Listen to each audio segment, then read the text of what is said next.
Monsieur, nous avons porté Monseigneur en terre à la lune décroissante de Rollin. Du soulagement se mêle à ma peine. Il est enfin au repos, délivré de ses tourments. 2 nuits avant sa mort, alors que je le veillais, j'ai eu la surprise de voir Madame entrer dans la chambre. « Dame, mais si Monseigneur vous voit. » « Il ne me verra pas. Il n'a plus sa conscience et ne la retrouvera plus. Il est tout près du passage. Je suis venu pour lui dire adieu. Je l'aimais bien. C'était un arbre droit. » Elle s'est penchée sur le lit et a posé sur ses vrilles sur la poitrine de mon père. Il est au-delà de toute aide. Sa sève est presque durcie. J'aurais voulu pouvoir le secourir, mais je savais son mal, son remède. Vous seul auriez pu le guérir autrefois. Votre science était grande, si différente de la nôtre. Nous ne l'avons jamais comprise. Quelle science, dame? Je dois partir. L'inquiétude empêche la sœur de dormir profondément. Elle va s'éveiller. Les vrilles ont dessiné sur la tête de mon père de très étranges signes. Puis madame s'est penchée pour embrasser Monseigneur sur la bouche. Je lui ai dit adieu, à notre façon et à la vôtre. Ne te tourmente plus pour lui. Il n'a plus conscience de souffrir. Il passera avant 2 jours. Madame quitta la chambre légère et silencieuse. Quelques instants plus tard, Salène entra, pieds nus et en chemise. Comment va-t-il? Ni mieux, ni plus mal. S'il pouvait passer sans s'éveiller, ces horribles quintes, peut-être le fera-t-il. Va dormir, Salène. Tu m'appelleras si je t'appellerai. Sauf ceux de Beauvalier, tous nos proches voisins ont assisté aux funérailles de mon père. Lorsque l'oncle a dû, en présence de tous, suivant la coutume, plier le genou devant moi, j'ai cru qu'il allait être étouffé par sa bile. Si les yeux tués, je n'aurais pas vécu un instant de plus. Depuis, il promène une mine jaune et me regarde pensivement. Je le sens ruminer une boule d'herbe amère, ce qui n'annonce sûrement rien de bon pour moi. Averti de la mort de mon père, le seigneur Roller m'a fait porter un message de sympathie. Il me disait prendre part à ma peine, et combien son propre chagrin d'avoir perdu un vieil ami était grand. Puis, me rappelant son désir de voir Notre-Dame verte, il me demandait si, le temps de deuil passé, j'accepterais de le recevoir à Rolhuis. Là aussi, il faut lire plus loin que les mots. En me rendant visite, le seigneur Roller fera savoir à tous qu'il me reconnaît comme bon et valable tenant du domaine. L'oncle ne s'y est pas trompé, qui se partage entre joie et déplaisir. Joie de l'honneur fait à Rolhuis, déplaisir causé par cette officialisation de mon titre. Dieu, comme il aimerait tenir Rolhuis à ma place. Si je n'avais rien promis à mon père, je lui remettrais bien volontiers ma charge. J'aimerais partir au hasard des routes, emmener madame dans ses forêts peut-être, et laisser à d'autres mes soucis. J'ai assez de travail en ce moment pour tuer une Nogane.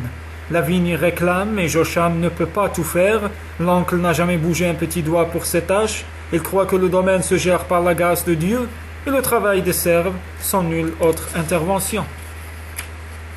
J'aimerais voir ce que deviendrait Rolhuis s'il avait à le diriger. Bon vin que nous produirons, certes.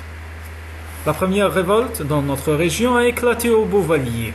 Elle a été noyée dans le sang. Les serves n'avaient aucune chance. Mal armés, peu habiles au combat, ils n'auraient pu choisir plus mauvais domaine pour une rébellion.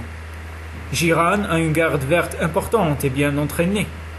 Je pense comme mon père, qu'une garde n'est d'aucune utilité dans un domaine où l'on ne travaille la terre. À quoi servirait-elle, hormis à parader? De plus, c'est une énorme dépense. Mais Giran s'est toujours cru un peu plus que le seigneur Roller lui-même. À peine admettrait-il que le seigneur Bevril, tenant du Nefra, se place au-dessus de lui. Giran entretient une garde verte de bien 30 hommes, qui lui semble très dévouée. Comme ce genre de dévouement s'achète fort cher, Giran n'est pas homme à le susciter gratis, et que Beauvalier produit un vin minable, je me suis souvent demandé d'où il tire les moyens de régler les gages de cette garde. Et je le soupçonne de jouer, à l'occasion, les routiers pour s'enrichir. Une bande sévit dans notre région qui mène la vie dure aux convois marchands et qui s'escamote par miracle dès qu'elle est poursuivie. Je ne suis pas seul, du reste, à nourrir ces soupçons. Mais qui irait accuser ouvertement un seigneur d'être chef de bande? Pour une fois, sa garde a bien servi Giran. Il l'utilise d'ordinaire à maltraiter les serves ou à se pavaner, entouré d'hommes en armes. Dans le cas précis, elle lui a évité, j'en suis sûr, d'être torturé à mort. Nulle part qu'à Beauvalier la haine ne doit être aussi grande. Jiran mène ses serfs bien pire que des bêtes. Qu'ils aient eu un vif désir de goûter à son sang, je le comprends très bien. J'aimerais y goûter moi-même.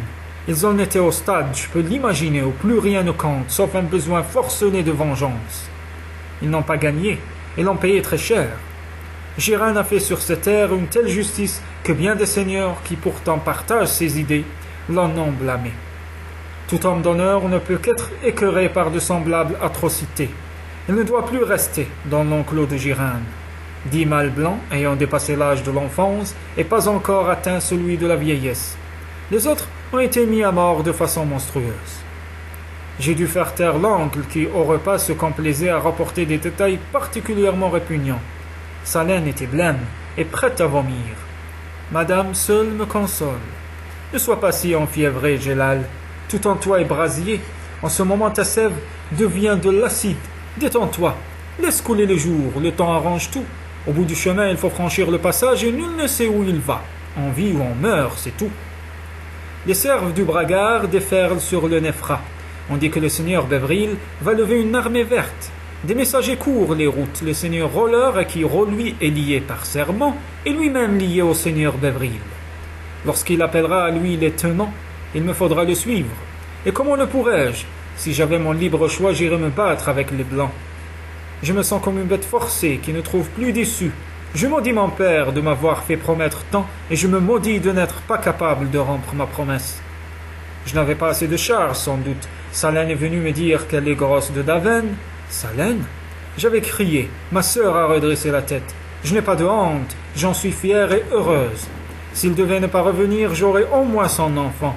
Je sais que tu es tourmenté, Jellal. J'aurais voulu t'épargner, mais il faut bien que tu saches, Jellal, que faire. J'aurais bien voulu le savoir. Malgré son expression de défi, Salène était très angoissée. Je l'ai rassurée de mon mieux en proposant des solutions guère valables. Je le crains. Comme toujours, madame a écouté mes confidences. Je le savais depuis longtemps. Jellal, son fruit sera beau. Il est porté avec tant d'amour. Dame, je suis fatigué. Non, tu mens. Ta sève est forte, et des jours plus doux viendront. Je n'arrivais pas à le croire. Dénoue-toi, Jellal. Tu deviens comme un arbre tordu. Cette faculté que vous avez de vous torturer vous-même. Nous en avons été très surpris lors des premiers contacts. Dame, racontez-moi. Vous êtes venu du ciel. Il semble qu'il soit plein d'autres mondes et que les étoiles soient d'autres soleils. Nous ne savions rien de cela. D'un lieu lointain nommé Sol 3. Oui, nous avons été heureux de vous accueillir. Et notre intelligence si différente. Nous avons appris de vous et nous avons tenté de vous faire partager notre propre sagesse. Un groupe d'hommes et de femmes s'est installé chez nous. Ils désiraient essayer d'acclimater dans notre terre des plantes de la vôtre. L'expérience nous plaisait, tant de choses nouvelles à découvrir. Pour rendre nos contacts plus aisés, nous avons un peu modifié notre forme, de façon à vous ressembler. À l'origine, nous n'avions pas tout à fait cet aspect. Nous étions plus arbres, vois-tu, et moins humains. Mais comment avez-vous pu vous modifier, dame? Par magie? Non, Jellal, pas par magie. Tout simplement en employant notre science à nous. Nous contrôlons nos corps, il nous est possible de nous transformer. Comme si tu modelais de la glaise, comprends-tu? Je comprenais et ne comprenais pas. Nous étions bons amis, par curiosité nous avons essayé avec vous le jeu d'amour, avec succès. Malgré nos différences, nous pouvions échanger le plaisir. Quelle différence, dame? Lorsque j'ouvre pour toi cette cavité où tu pénètres, c'est pour ta satisfaction. Moi je prends ma joie d'une autre façon. Durant le jeu d'amour, les arbres mâles exudent un liquide que nous absorbons par notre peau et qui est utilisé de manière interne. Mais lorsque nous jouons, tu transpires. J'utilise ta sueur. Ma surprise se tenta d'une légère répulsion. Madame le sut immédiatement. Non, Jellal. Ta réaction est très sotte. Ta sueur contient des substances que je décompose et recompose en moi pour en obtenir ma satisfaction. Mais l'amour des arbres est très lent. C'est pourquoi je dois toujours te freiner. Essaie de comprendre. Nous sommes une autre vie, différente et pourtant assez proche pour que nous puissions avoir des fruits communs. La légende dit vrai. Le premier ver est né d'une dame verte. Oui, l'une des nôtres a voulu faire une expérience, utiliser votre semence pour faire un fruit. Elle a étudié votre corps et sa composition, et elle a reproduit un bébé humain, mais il est né vert, à cause de la sève qu'elle lui avait donnée en le formant. Les arbres mâles, par contre, n'ont jamais pu féconder une humaine. Même en plaçant leurs semences dans la cavité, nous croyons que c'est parce que le contrôle de vos facultés internes vous manque. Qu'arriva-t-il ensuite, dame? Nos contacts d'esprit à esprit sont beaucoup plus complets que les vôtres, qui sont bornés à un échange de paroles. Ce que l'un de nous sait, tous les autres le savent, et notre race a toujours été habitée d'une très grande curiosité.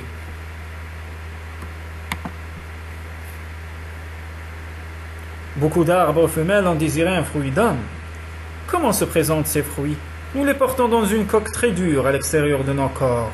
Lorsque le fruit est mûr, la coque s'ouvre d'elle-même, et l'on sort un arbrisseau qui peut, dès sa naissance, tirer du sol sa nourriture. Mais pour alimenter les bébés d'hommes, leurs mères ont dû, les premiers temps, les nourrir de sève. À cette époque, tout arbre et homme avons été très heureux. Les vers ont grandi si vite, les arbres mères ont été angoissés. Elles ne comprenaient pas cette croissance rapide, ni la facilité avec laquelle leur enfant les quittait. Puis les vers eurent des enfants à leur tour, un croisement vert blanc donnait un blanc, mais deux vers produisaient un autre vert. Le temps a passé, vous étiez devenus très nombreux, vous vous reproduisez si rapidement. Et soudain, nous n'avons jamais compris pourquoi, vert et blanc ont commencé à se haïr. Nous en avons été très effrayés. La haine nous était étrangère, vous vous êtes battus entre vous, avant de vouloir nous détruire aussi. Les gardiens de la tradition n'aiment pas conter cette histoire, elle nous a trop blessés. Tant d'entre nous sont morts durant cette guerre. Votre science de tuer était grande, et nous ne savions pas haïr. Les rescapés ont fui, et nous avons usé de notre science pour vous empêcher d'envahir nos refuges. Nous étions devenus bien peu nombreux et la croissance d'un arbre est très lente. Durant très longtemps, nous avons évité d'avoir avec vous le moindre contact. Bien des années se sont écoulées. Puis la curiosité nous est revenue, et nous avons envoyé quelques observateurs discrets. Les nouvelles qu'ils ont rapportées étaient très surprenantes. Vous aviez tout oublié et même perdu votre science. La légende dit que les Verts ont gagné cette guerre. Ils l'ont gagnée en effet. C'est une bien étrange histoire que m'a contée madame, et elle n'a parlé, je pense, que pour me distraire de mes soucis. A-t-elle dit vrai?